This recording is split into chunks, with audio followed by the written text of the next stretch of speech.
tawag sa pagsamba, ngunit pinatunayan ng Diyos ang kanyang pag-ibig sa atin nang mamatay si Kristo para sa atin noong tayo'y makasalanan pa. Tumayo po tayong lahat at awitin po natin ang awit na pagsamba.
Tayo po ay manalangin.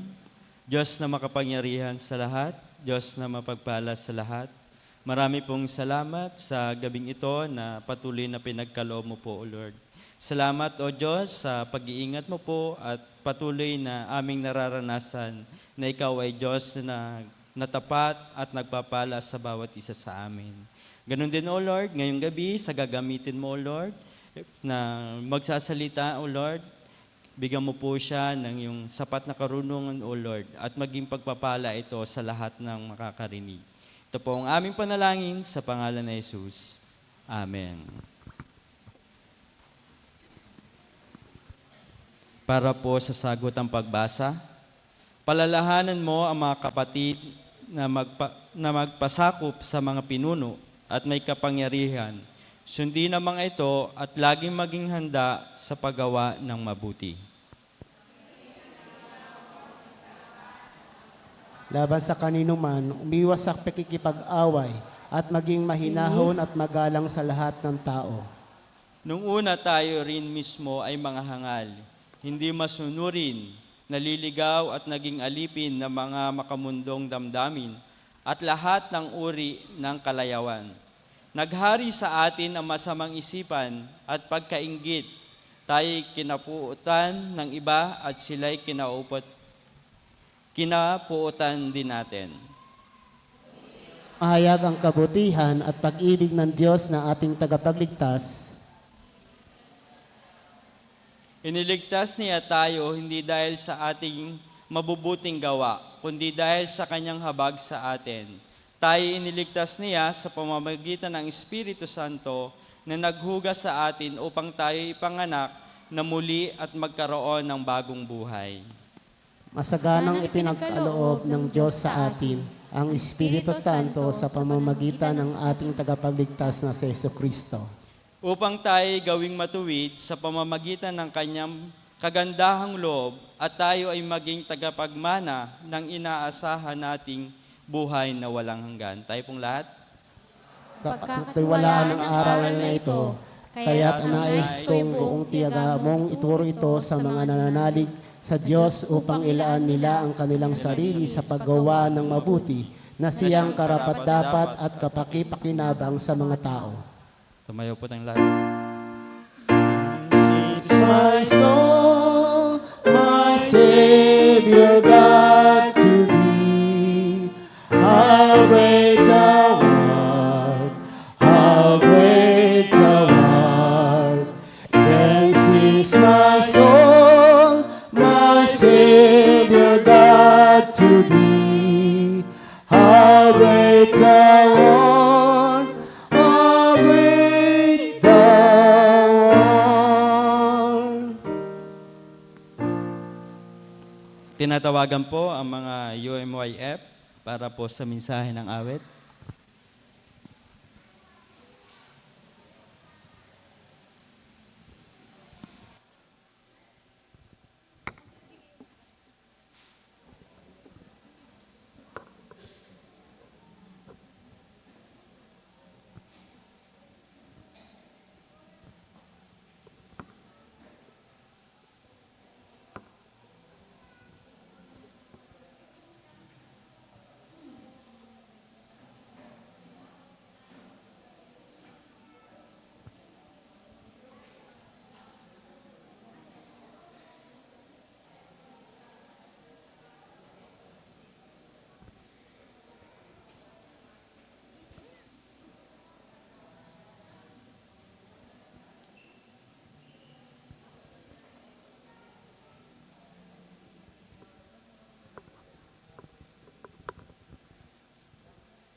Tayo pong lahat ay tumayo para sa pagbasa sa Biblia.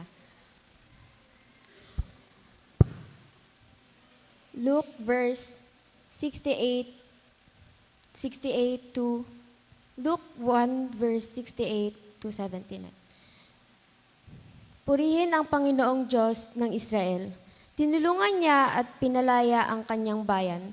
Nagsugo siya sa atin ng isang makapangyarihang tagapagligtas mula sa angkan ni David na kanyang lingkod. Ito'y ayon sa pinangako niya noong una sa pamamagitan ng kanyang mga banal na propeta, na ililigtas niya tayo mula sa ating mga kaaway, mula sa kamay ng lahat ng napupuot sa atin. Ipinangako niya, kahahabagan ang ating mga ninuno at aalalahanin ang kanyang banal na tipan. Ipinangako niya sa ating ninunong si Abraham na ililigtas niya tayo sa ating mga kaaway upang tayo makapaglingkod sa kanya ng walang takot. Maging banal at matuwid sa kanyang paningin habang tayo'y nabubuhay. Ikaw, anak ko, ay tatawaging propeta ng kataas-taasang Diyos sapagkat mauuna ka sa Panginoon upang ihanda ang kanyang daraanan at upang ipaalam sa kanyang bayan ang kanilang kaligtasan, ang kapatawaran ng kanilang mga kasalanan. Mapagmahal at mahabagin na ang ating Diyos. Magbubukang liwayway sa atin ang araw ng kaligtasan. Tatanglawan niya ang mga nasa kadiliman at nasa lilim ng kamatayan at papatnubayan tayo sa daan ng kapayapaan. Pagpalain po tayo sa pagbabasa ng banal na kasulatan.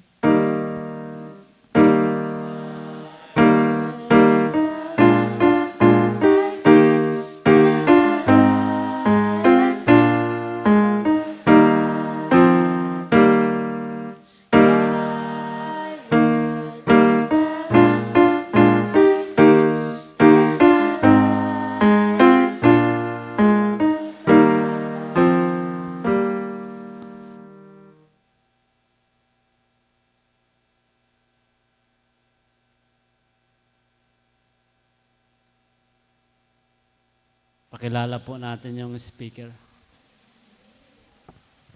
Hindi ako nakagawa ng PowerPoint sa pagpapakilala. Ang ating pong tagapagsalita ngayong ikawalong gabi ng ating pong pagsamba, paghahanda sa ating pong pagdiriwang ng Pasko ngayong taon.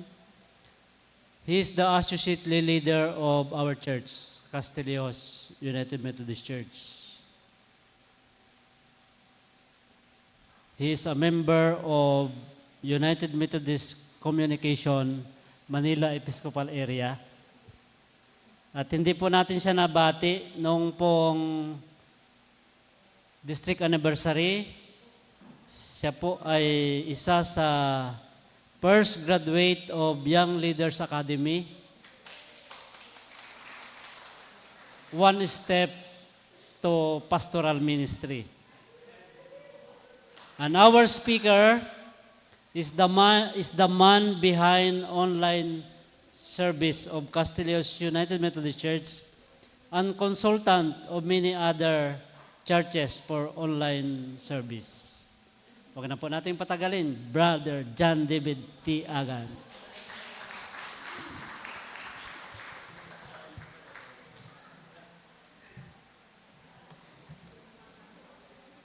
Ang haba na ng pagpapakilala, Pastor. Salamat po. Isang mawagpalang gabi po sa ating lahat, mga kapatid. Maligayang Pasko po sa ating lahat. Merry Christmas! Batiin niyo po yung mga katabi ninyo. Merry Christmas! Bibilangin ko, pang-apat na taon uli ako magsasalita sa inyo. Pero hindi na 24, 23 ngayon. Kasi natapat na 24 linggo, kaya napili sa akin yung topic natin ngayon sa pangwalo na simbang gabi. Ang topic ng ating distrito sa taong ito para sa pagdiriwang ng Pasko ay ang presensya ni Kristo, pag-asa ng Pasko sa bumabangon na mundo. Meron tayong foreigner, minsan i-English ko na lang. My friend, I'm sorry, sometime I will express my message through English. Basically, my message is delivered by Tagalog. Is that okay with you? Your wife will going to interpret it to you afterwards. Okay. Ang naitapat po sa aking topic sa gabing ito ay ang author ay ang ating pastor ng San Narciso, si Pastor Joel Ichon. Kaya ina-acknowledge ko po siya at siya ang author o siya ang naging basihan ng aking mensahe sa gabing ito. Under ng main topic, ito yung subtopic na pagyamanin natin at linangin ang pag-asa. Ang ating magiging basihan sa gabing ito sa ating mensahe ay matatagpuan sa Lucas chapter 1 verses 68 to 79. Yung binasa ni Thea.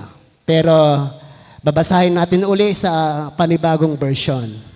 We're going to read it in Luke chapter 1 verses 68 to 79.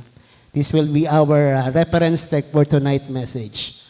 Sinabi niya, babasahin ko po, sinabi niya, purihin ang Panginoon ng Diyos ng Israel, sapagkat dumating siya at tinubos ang kaniyang mga tao.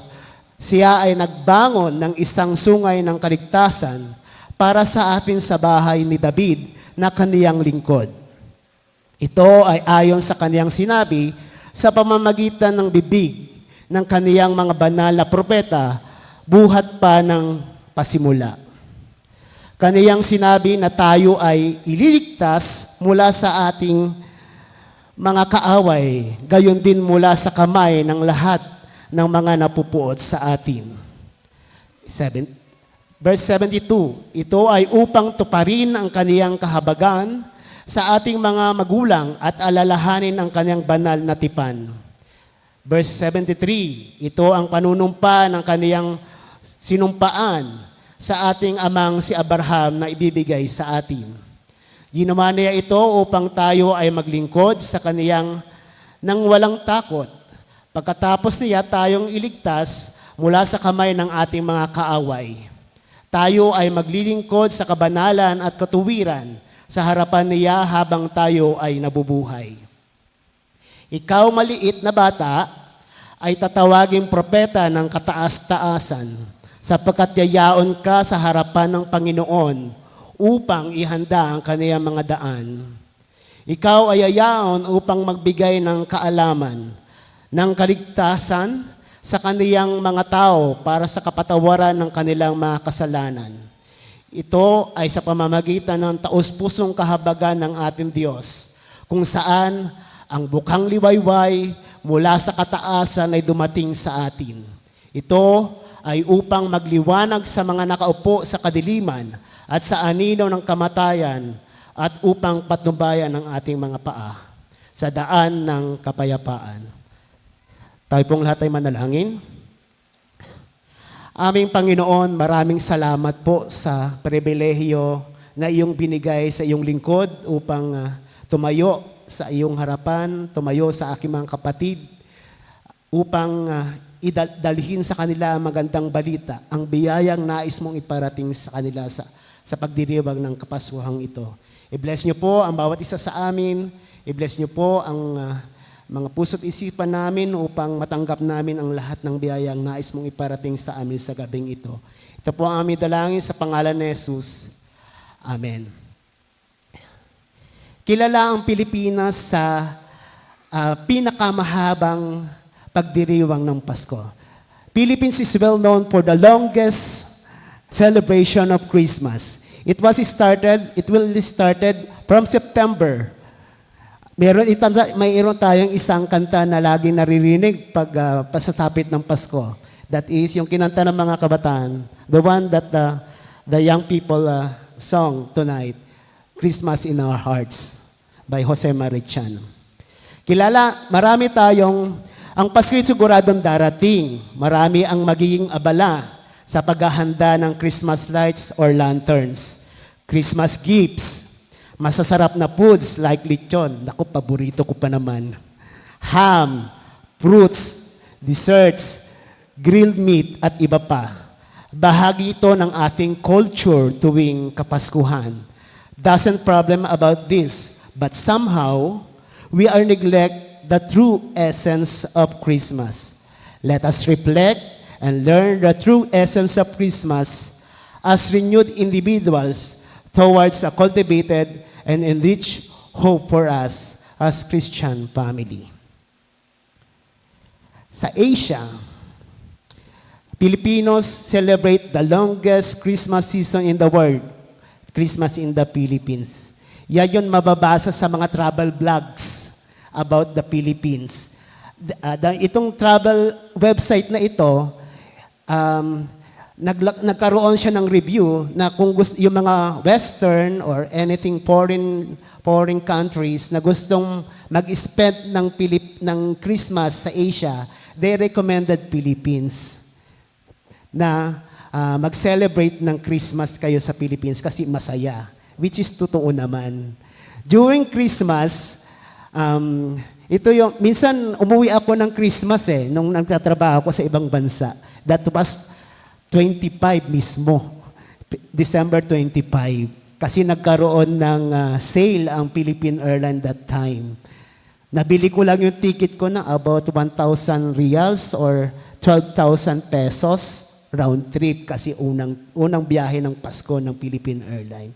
Ay, na-feel ko yung Christmas kasi during that time, doon ko lang naranasan mag-Christmas uli. That was year 2012, 2013. I was in Saudi Arabia working from 2005. Since then, I did not spend Christmas in the Philippines. But noong nagkaroon ng sale ang Philippine Airlines, nakauwi ako at mismong araw pa ng Pasko. Surprise. Sa Pilipinas, mas napipil mo yung spirit ng Christmas. Di ba, mga kapatid? Lagi natin pinaghahandaan ito. Matutuwa lahat. Everyone here in the Philippines, my friend, they are longing for this Christmas because sometimes during Christmas, we have a law in the Philippines, they will get Christmas bonus, 13-month pay. Or what we call them in some other country, we have year-end bonus. Okay? Yan ang highlights mismo ng minsan ng Christmas natin.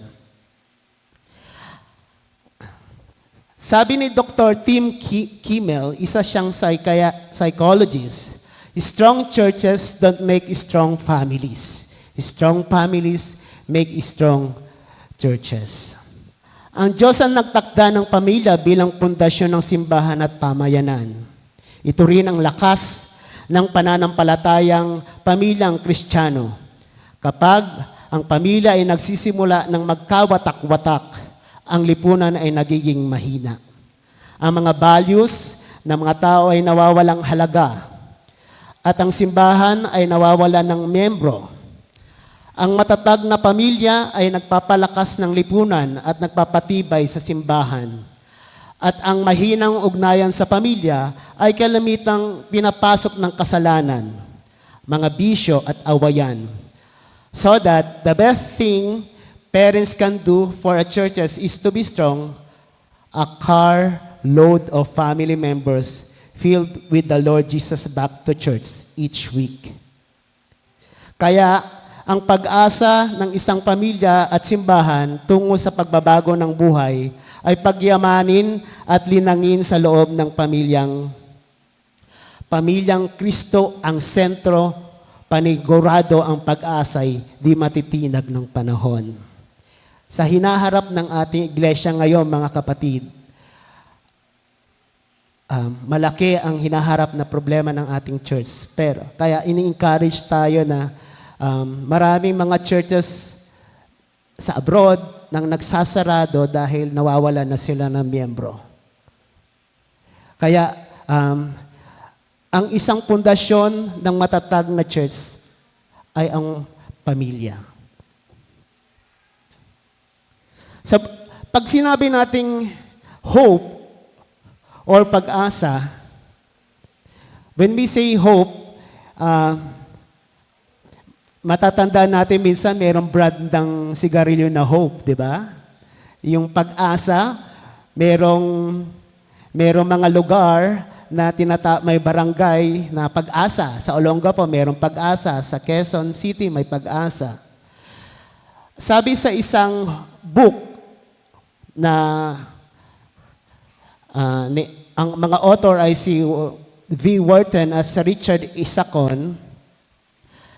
Isakon na may pamagat na Hope, the Anchor of the Soul, Cultivating Hope, Positive Expectancy. Binigyan niya ng definasyon ng salitang pag-asa. Hope is the elevating feeling, experience, and when we see the mind eye, a path to better future. Hope is the elevating feeling we experience when we see in the mind's eye a path to a better future. Sa pamagitan ng pagkakaroon natin ng hope o pag-asa, nang magkakaroon tayo ng landasin o path to a better future. Kinonsulta ko rin si Merriam-Webster. Kalagi-lagi ito eh. Pag meron tayong English terms, ang hope, pwede siyang maging verb. To cherish a desire with anticipation to want something to happen or be true. Pag ang sinabi nating hope ay verb. Or, sa archaic ng this is trust. Ang kasing kahulugan ng hope, pag siya ay isang verb, that is wish, dream, or looking forward. Look.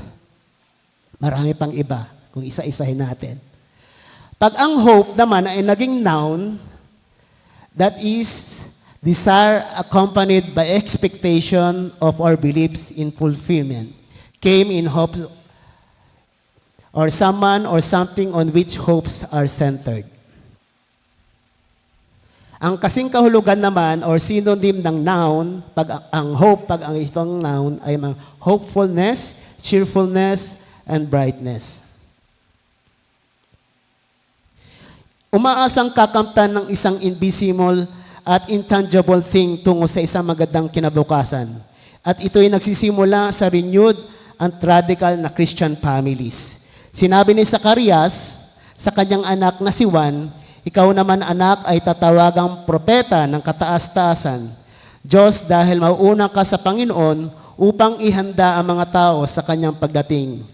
Hindi lamang ito ang kanyang sinabi. Nagproklama si Zacarias na ang katapatan ng Diyos ay mararanasan ng buong Israel.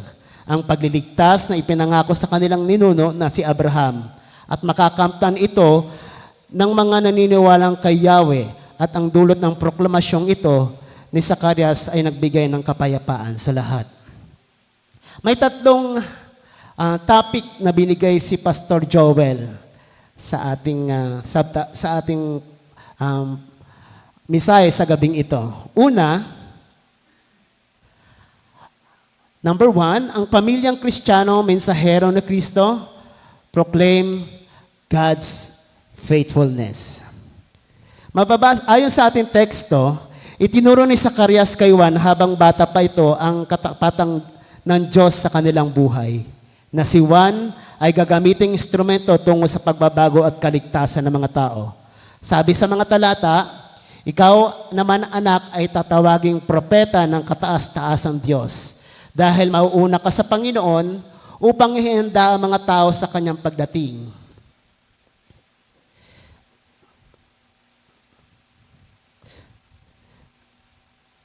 God is faithful to His promises and fulfills them in an ordinary way using flawed human beings, a flawed human process.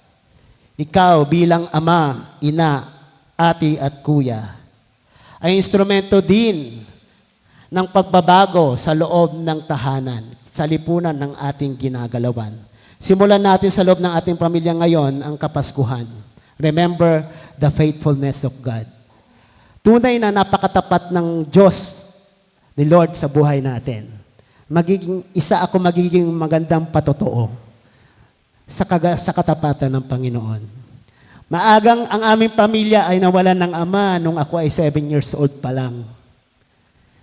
Naiwan si mother, naghanap buhay siya. Una niya naging hanap buhay ay yung maging beautician. Yung nagmamanicure, nagkukulot. Minsan kami yung tagahugas ng kanya mga curlers. Tapos minsan may customer siya. My mother was started with the job of, beautician, cosmetologist. Kasi nag-aral siya ng cosmetologist bago sila nagsama ng nanay ko. Kaya nung nawala ang tatay ko, yun ang naging hanap buhay niya. Yes, naging mahirap ang buhay namin noon. Minsan, may customer ang nanay ko, may nagpapakulot ang binabayad, bigas. 2 salop na bigas. Binuhay kami ng nanay ko noon. Regular customer ng nanay ko, yung pamilya nila Teacher Proy. Kaya nung nawala siya sa pag-iisip niya, minsan may isang gabi na akala niya nasa San Esteban siya at tinatawag niya pangalan ni Teacher Proy. Naalala niya yon. Hanggang sa elementary days namin, pumutok yung pinatubo. Ikukwento ko na lang po muna yung buhay ko para makita natin kung gaano katapat at naging faithful si God sa amin. Pumutok ang pinatubo, ang nanay ko nahinto rin sa kanyang paghahanap buhay. At saka kasi lumabo ng kanyang mata. Sa edad na siguro siya ng late 30s na yon o papunta na siyang 40s. Naglabong mata ng nanay ko. Pumutok ang pinatubo, nasira yung bahay namin. Kasi ang bahay namin noon pawid. Yung kugon, yung bubong, dahil sa ashpol, at merong nagbagandang loob na kamag-anak ng nanay ko, tiyahin, na matandang dalaga, na kinupkup kami sa Manila. Ang nanay ko naman ay nangamuhan sa kanyang pinsan. Naiwang kaming 3 magkakapatid. Ako noon ay grade 6. Yung si Donya, yung sumunod sa akin, ay grade 4 at saka yung bunso naming kapatid ay grade 2. Nangamuhan ng nanay ko dahil hindi na siya kayang mag-manicure, pedicure, mangulot dahil malabo na mata. Kinupkup kami ng tiyahe ng nanay ko at siya ay nangangamuhan tuwing weekends lang siya umuwi. Ang kwan lang namin noon, nakikita namin siya tuwing weekend. Wala pang noong cellphone, wala pa noong internet, kaya face to face. May hindi kami nagandang karanasan sa pag-stay namin sa aming kamag-anak doon. Kaya bumalik kami dito sa Zambales. Okay na, makalma na. Nakitira kami kung saan-saan. Minsan may tinirahan kami na walang kuryente. Ako, nagpapasalamat ako dahil during that time, kinuha ako ng Casilios Elders Gate noon, kiddie school. Kinuha nila akong tagalinis noon. Naranasan ko pa noon na magtinda ng sigarilyo sa sabungan para lang mayroon pambahan tuwing weekdays na kumikita ako ng 150 pesos. Tapos natutulog kami minsan doon, sinasama kami ng vendor, natutulog kami sa ilalim ng bilao, yung nakatungtong yung bilao sa ilalim doon kami natutulog ng kapatid kong bunso. Pero naging challenge yun sa amin. Sa lahat ng karanasan, naging mabuti. Ang pinawakan lang ng nanay ko, yung faith. Yung pananampalataya namin. Si nanay ko, hindi siya metodista. Hindi siya lumaking metodista. Nakasama lang namin si mother dito sa church nung naging MYF ako. Pero during that time na maliliit kami, sinasama kami sa church sa Roman Catholic. Hindi siya bumitaw sa kanyang faith, sa kanyang pagdasal, sa kanyang faith sa Panginoon. Nagsikap ako, to make the story short sa aming buhay, nakatapos ako, nakatapos yung aking kapatid, sa tulong ng Panginoon. Sa faithful, sa sobrang bait, katapatan ng Panginoon sa aming pamilya. Lately, may isang experience kami, dumaan kami lately sa isang matinding pagsubok. Nagkaroon ng serious na problema pangkalusugan si nanay ko dahil sa kanyang diabetes. Nung kasagsagan pa ng pandemic noon, alam nyo, lagi akong nagdarasal, pinangahawakan ko yung faith, yung katapatan ng Panginoon, ng Diyos sa buhay namin. Nakaligtas sa nanay ko. Ito siya ngayon. Kaya mga kapatid, sa ating pamilya, mas magandang i-express, ikwento natin sa mga anak natin ang naging katapatan ng Panginoon. Sa mga pamangkin ko, tinuturo ko yan. Kinukwento namin. Noon, kumakain lang kami ng bagoong. Noon, kailangan pa naming magtrabaho para makapag-aral kami. Yan ang kinukwento ko.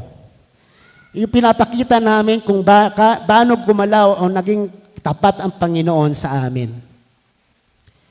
Kaya nga kapatid, in-encourage ko na lagi nating ang history ng pamilya natin, yung naging katapatan ng Panginoon sa buhay natin, lagi nating ikwento sa ating mga anak.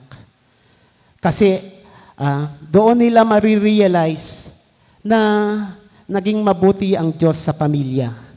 Tulad dito rin sa church natin, we started sa ating mga ninuno, we started na maliit na church. Kalaunan lumaki sa ating mga ninuno, naging faithful si God sa church natin. Ito tayo ngayon. Di ba? Nagpapasalamat tayo. May maganda tayong church. Marami tayong mga kapatiran na kasama natin sa pagsamba. Nakikipanalinganan tayo. May malaki tayong school. Hindi ba nagpapakita na ito na naging faithful si God sa atin? Okay, number 2. Ang pamilyang Kristiyano, mensahero na Kristo, proclaim God's salvation. Ang Kristyanismo ay nakadesenyo upang maging pananampalataya ang pamilya at pamayanan. Hindi ito pansariling relihiyon lamang sa pagitan ng isang tao at ng Diyos. Ito ang dahilan kung bakit pinalakas ng disipulo ang Kristiyanong tahanan dahil sa loob ng pagliligtas ng Diyos sa pamamagitan ng kanyang anak na si Lord Jesus, ang pananampalataya ay pampamilya at ang dulot nito ay kaligtasan. Sabi nga sa Gawa 16:30, they replied, "Believe in the Lord Jesus and you will save you and your household." Sumampalataya ka sa Panginoon Jesus at maliligtas ka at ikaw at ang iyong sambahayan.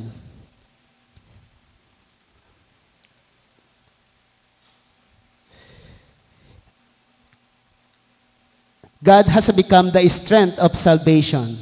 Sa talatang 77, sinabi ni Zacarias, ituro mo sa mamamayan niya kung paano sila maliligtas sa pamamagitan ng kapatawaran ng kanilang mga kasalanan. He is the one, Jesus is the one who accomplishes our salvation Christmas to Lent. The birth of Jesus and His crucifixion. Proclaim God's salvation now because salvation is for all. Sabi ng isang article, I may not able to leave my children many material goods, but I can leave the riches in Christ. Mas magandang ipamana, bukod sa ipamana natin sa ating mga anak ang edukasyon, mas maganda sigurong ipamana rin natin ang maging malugo kay Kristo, maging mayaman kay Kristo. Amen po ba? Amen. Ito ang tunay na pag-asa na pwede nating pagyamanin at linangin sa loob ng ating minamahal na pamilya. Number 3, ang pamilyang Kristiyano, mensahero ni Kristo, proclaim God's peace. Minsan, in-interview si Mother Teresa. Tinanong siya, what can you do to promote world peace? Go home and love your family. Love begins at home. And it is not how much we do, but how much love we put in the action. Kasama sa proklamasyon ni Propeta Zacarias, ang dala ng tagapagligtas ay kapayapaan sa buong sandaigdigan. Pag-ibig para sa Diyos at sa kapwa-tao. Sabi sa mga talatang 78, dahil maawain at mapagmahal ang ating Diyos tulad ng pagsikat ng araw, ipapadala niya sa atin ang tagapagligtas upang maliwanagan ang mga taong nasa kadiliman at takot sa kamatayan at tuturuan nila tayo kung paano mamuhay ng may mabuting relasyon sa kapwa. Upang makakatulong merong ginawang acronym dito, makakatulong daw ang acronym na ito para maipromote ang kapayapaan sa ating pamilya.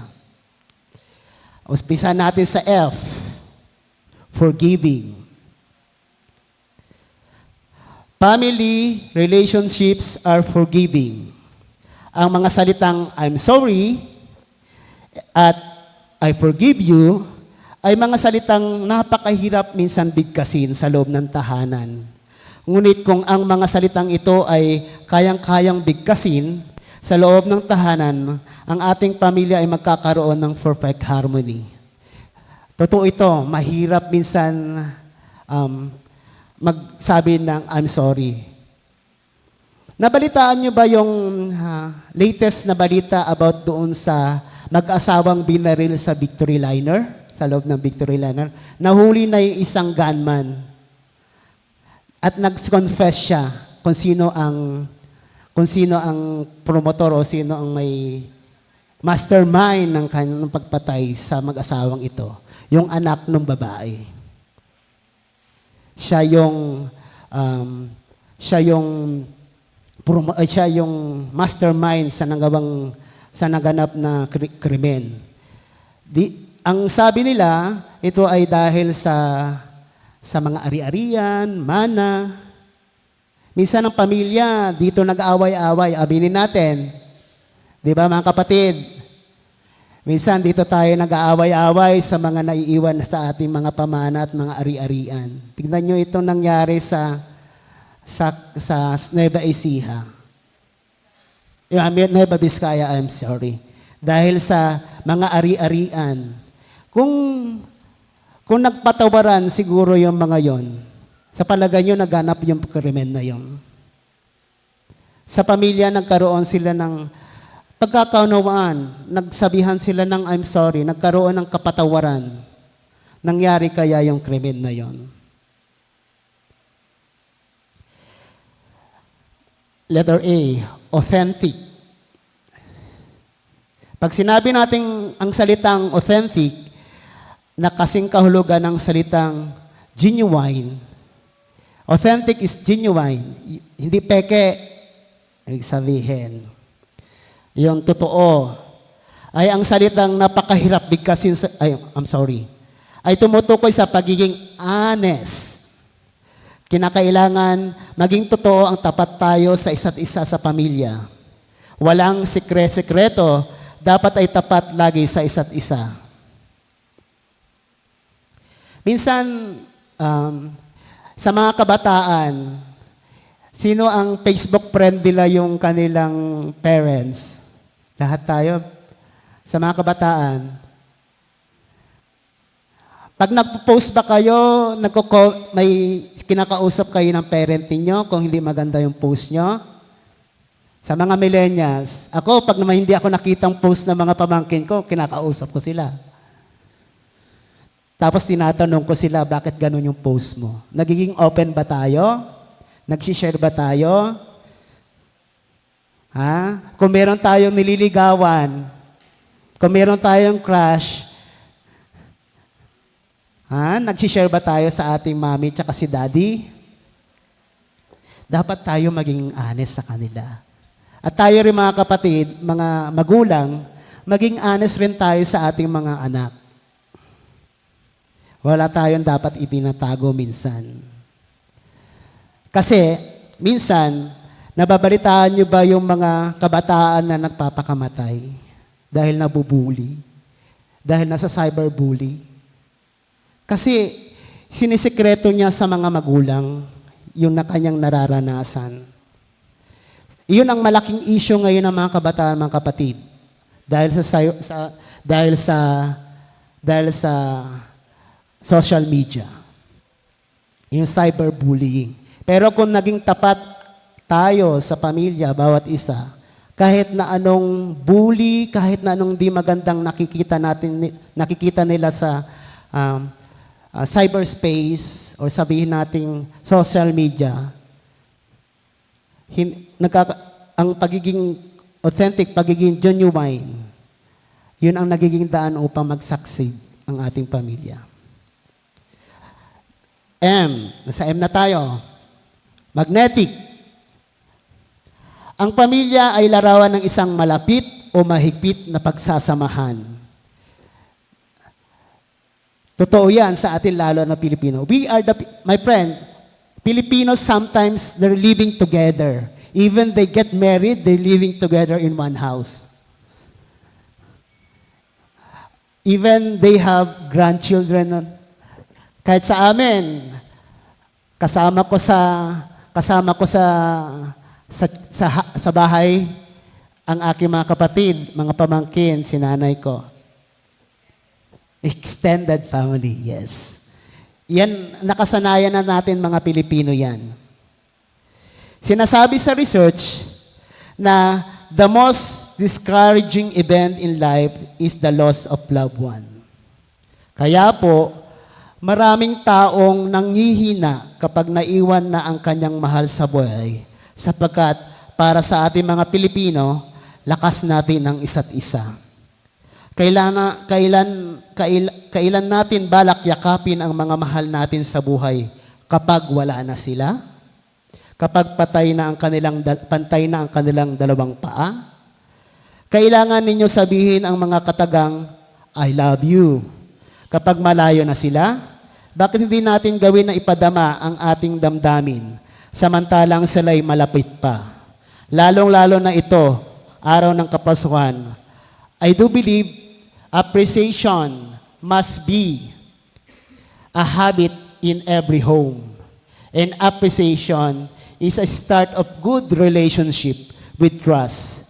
Sabi ng isang motto, slow to criticize, fast to appreciate. Minsan may mga milestone ng ating mga anak, mga kapatid. Ako minsan sa mga pamangkin ko, pag may magandang ginawa, ina-appreciate ko yon, ino-honor ko yon. Kayo ba mga kapatid, pag may little thing na magandang ginawa sa school yung mga anak natin, na-appreciate ba natin? Sinasaba natin yung very good o baka sinasaba natin, bakit ito lang ang nakuha mo? Sinasabi ba natin na, ang galing-galing mo naman anak, sa little na appreciation lang, nasisiyahan na kaming mga anak. Letter I, impart knowledge. God has given our parents the responsibility to teach their children. Ang tahanan na tinatawag din sa ating lipunan na institusyon na tumutukoy sa ating unang paaralan. Ang tahanan ng unang paaralan upang matutuhan ng maraming bagay at mabubuting asal. Kung minsan, kung saan namulat ang ating mga anak, iyon ang kanilang tinataglay. Sa tahanan tayo unang natutong magsalita. Sa tahanan tayo unang natutong magpo at opo. Meron ako isang ikukwento sa inyo. May isang batang nawala sa mall. Ngayon, nung nakita siya ng mga guard, tinanong siya nung guard, anong pangalan ng tatay mo? Satanas. Ay, mama mo, anong pangalan? Impacta. Saan kayo nakatira? Sa impyerno. Yung pala, itong batang ito, laging naririnig niya sa magulang niya pag nag-aaway.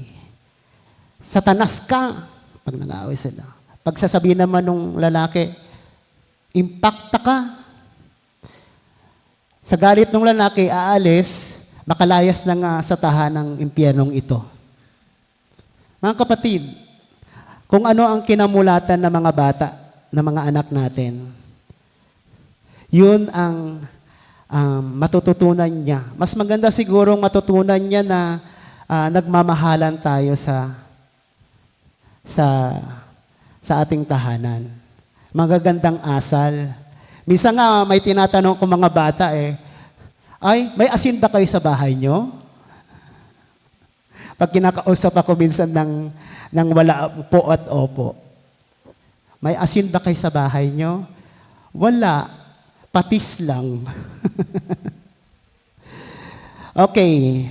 L. Love. Ito ang pinakamahalagang katangian ng isang pamilya, ang pag-ibig. Sabi nga isang kanta, pag-ibig lang ang susi ng lahat, ang siyang magbubuklod sa ating lahat. Dahil sa pag-ibig, nabuo tayo mga anak. Dahil sa pag-ibig, nagkaroon ka ng asawa. Kung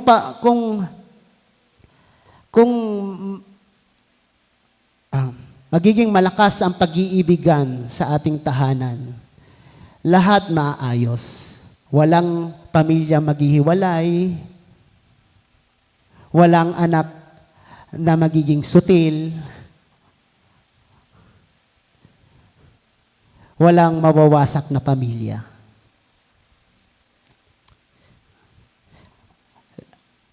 Sabay na tayo.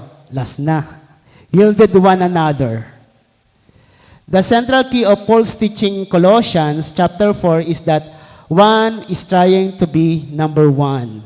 Napakagandang matutunan sa loob ng sambahayan ang very fast and serve to put others first. Jesus called the 12 and said, if anyone wants to be first, he must be the very past and servant of all. Ang ating mga kapamilya natin ay teammate natin. Tayo ay isang koponan na naghahangad ng pagtatagumpay. Pagtatagumpay na hindi lamang para sa iilan o para sa isa, kundi pagtatagumpay para sa koponan at para sa lahat ng buong pamilya. Tandaan natin, ang bawat isa ay ating teammate na maaari maghatid sa atin sa tagumpay at pag-asa sa buhay na ito at sa darating. Ang pamilya dapat maging teammate. Kasama natin sa tagumpay. Hindi minsan, magtatagumpay. Sa basketball, pag walang teammate, mananalo ba kayo? Sa mga naglalaro ng basketball, mga kabataan, wala, kung walang team play. Ganun rin sa pamilya. Sa pag-abot ng isang goal, dapat team kayo, teammate kayo. Tulong-tulong. Yun po ang mga dapat katangian para ng isang pamilya para maging mayroong peace, mayroong kapayapaan. Bilang aking pagtatapos, pinaalala sa atin ng Pasko ang ating kasaysayan ng kaligtasan. At hinikaya tayo na tanggapin ang pag-asang ito na kaloob ng Diyos para sa katulad ng bayang Israel na sabik silang naghihintay sa pagdating ng Mesyas. Christmas is a blessed season of hope. Habang tayo ay napupuno ng diwa ng Pasko, naway lumago din ang ating pag-asa sa Diyos araw-araw. Mag-alok tayo ng ilang sandali upang magmuni-muni at manalangin para sa pag-unlad ng ating pag-asa sa Diyos. At ito'y ating gagawin na kasama ang ating buong pamilya bilang isang pamilyang Kristiyano. Mensahero ni Kristo, iproklama ang God's faithfulness, salvation, and peace. Magsimula tayo sa loob ng ating tinatawag na tahanan. Purihin ang ating Mesyas. Amen. The best of gift around any Christmas tree, the presence of a happy family, all wrapped in each other. Amen? Bago ako magtapos, ito ang iniintay nyo minsan pag nagsasalita ako, kakanta ko. Medyo kulang ako sa practice.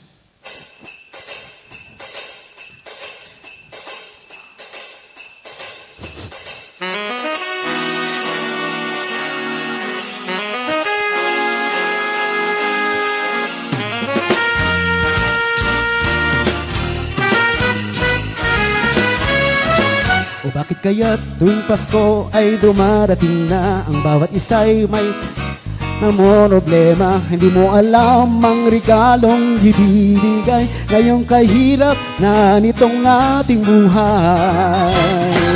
Meron pa kayang karuling at Noche Buena kung tayo naman ay kapos at wala ng pera? Nakakahiya kung muling pagtaguan mo ang iyong mga inaanak sa araw ng Pasko.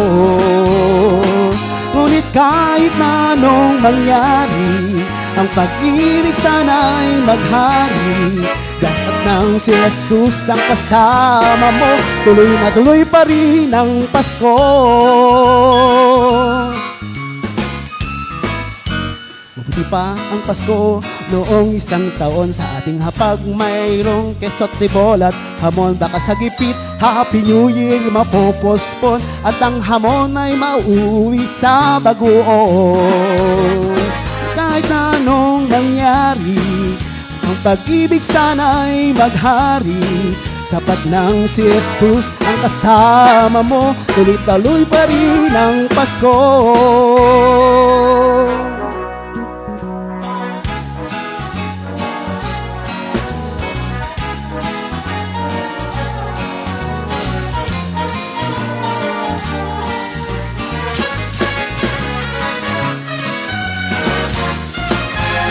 Kahit na anong mangyari, ang pag-ibig sana'y maghari. Sapat nang si Jesus ang kasama mo, tuloy na tuloy pa rin ang Pasko. Tuloy na tuloy pa rin, tuloy na tuloy pa rin, tuloy na tuloy pa rin ang Pasko. Tuloy na tuloy pa rin ang Pasko. Praise God.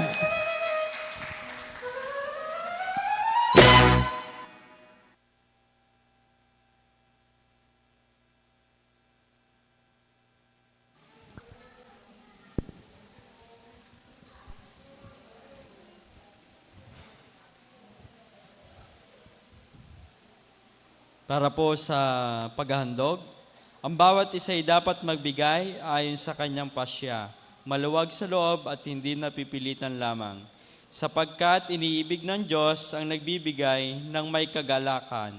Magagawa ng Diyos na pasaganain kayo sa lahat ng bagay at higit pa sa inyong pangangailangan upang sumagana kayo para sa mabuting gawa.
Aming Ama at aming Diyos, salamat sa mulit-muling pagpapala na lagi naming nararanasan. Kalugdan niyo po ang aming mga handog. Kalugdan niyo rin po, Panginoon, ang mga online givers. At sa pamagitan nito, Panginoon, patuloy naming maranasan ang iyong mga pinangakong biyaya. Sa pamagitan, Panginoon, ng paghahandog na ito, natagpuan mo po kaming matapat. Through these offerings, I declare financial breakthrough. In the name of the Father, the Son, the Holy Spirit. Amen.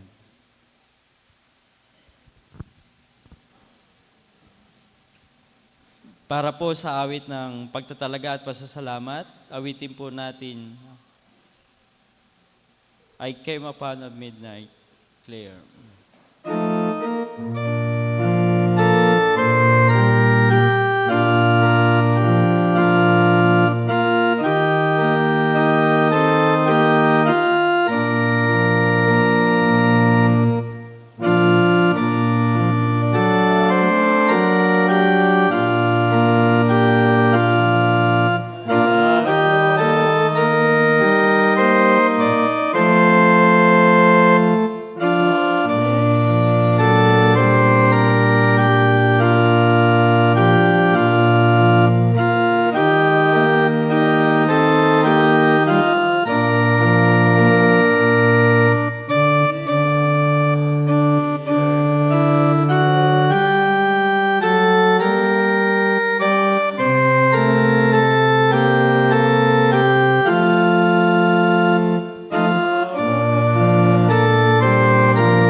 Nasa panahon po tayo ng panalangin at pagtatalaga ng ating mga sarili.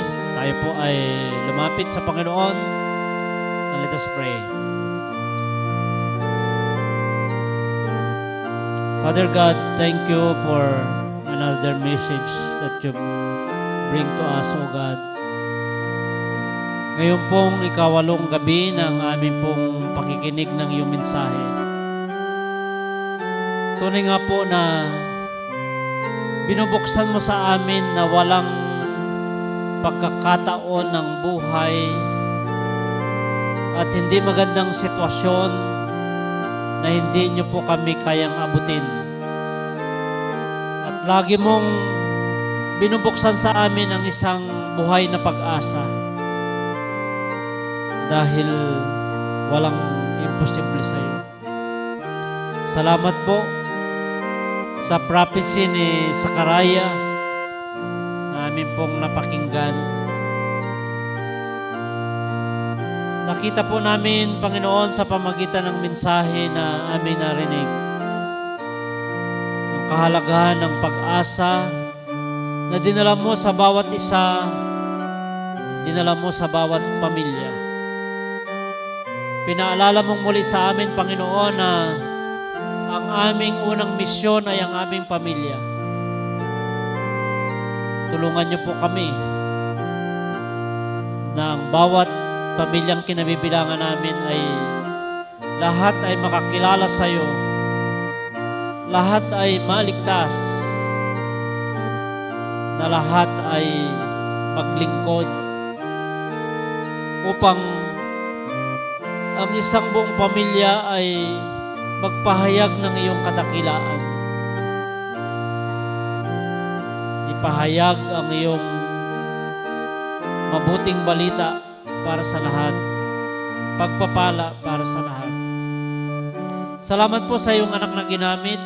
Patuloy namin pinapanalangin, Panginoon, si John Dave. Dalangin po namin ang kanyang mga panalangin, desire ng kanyang puso. Pagpalaan niyo po ang kanyang buong sambahayan. Higit lalo, Panginoon, ang iyong anak na ito. Nakita mo po ang kanyang puso na maglingkod. Nananalangin po kami ng magandang plano mo sa kanyang buhay. Kami po ay sama-samang dumadalangin, Panginoon, na ngayong darating na taong 2024 ay isang pinakamagandang taon sa kanyang buhay. Dalangin po namin ang iyong mga tugon sa kanyang pong mga panalangin. Sa iyo namin siya itinatagubilin. Kung saan mo po siya tinatawag, matagpuan niya po ang kanyang sarili na maglingkod sa iyo bilang isang laiko, maglingkod sa iyo bilang isang pastor. Patuloy niya pong marinig ang iyo pong pagkatawag mo sa kanya. Sa amin pong pagtatapos, Panginoon, lahat po kami ay nagpapasalamat sa iyong kadakilaan. Dinadalangin ko po ang bawat mga panalangin ng iyong mga anak, maging sila ng mga nasa online, maranasan po nila ang iyong biyaya. Dalangin namin ang sino mang may karamdaman, tanggapin niya po ang kagalingan. We speak healing, O God, by the power of the stripes of Jesus on the cross. Dalangin din namin, Panginoon, na sa pamagitan ng mga mensahe na aming narinig, Panginoon, binibigyan mo ko ng magandang pagdiriwang ang aming Pasko ng taong 2023. Nang mahalaga sa lahat ay ang kaugnayan namin sa iyo. Nang mahalaga sa lahat ay ang aming pananampalataya sa iyo. Nang mahalaga sa lahat ay ang buhay na pag-asa na nagmumula sa iyo. Salamat po. Ito po ang aming mga panalangin sa matamis at makapangyarang pangalan ng aming Panginoong Kristo lamang. Amen. Mga kapatid, sumaatin ang pag-ibig na hindi kumukupas. Maranasan nating lagi ang kagalakan, bunga ng kaligtasan. Ang lahat ng pangako ng Diyos at ang kanyang masaganang pagpapala. Lahat sa pangalan ng Ama, ng Anak at ng Banal na Espiritu. Amen.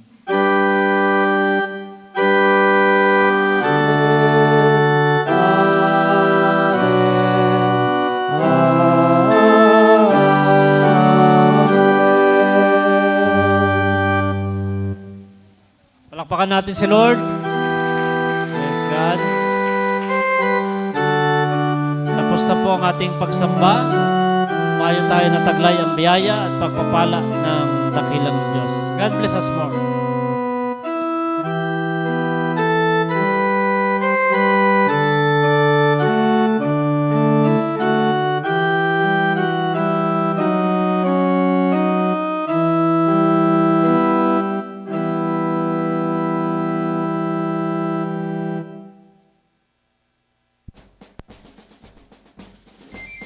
Yan, good good evening po sa ating lahat. Salamat po sa napakagandang mensahe na binigay ni Kuya John Day. Salamat po sa floor offering ang ating Eugenio and Ate Ara. Yan po. Salamat din po sa sponsor ng pagkain, si Mrs. Garcia. May pakapi po doon at saka kakanin. Punta lang po sa likod. Yan. Sa mga kabataan po, kung meron na po kayong natapos na signature campaign, pwede nyo na po i-submit sa akin. Thank you po.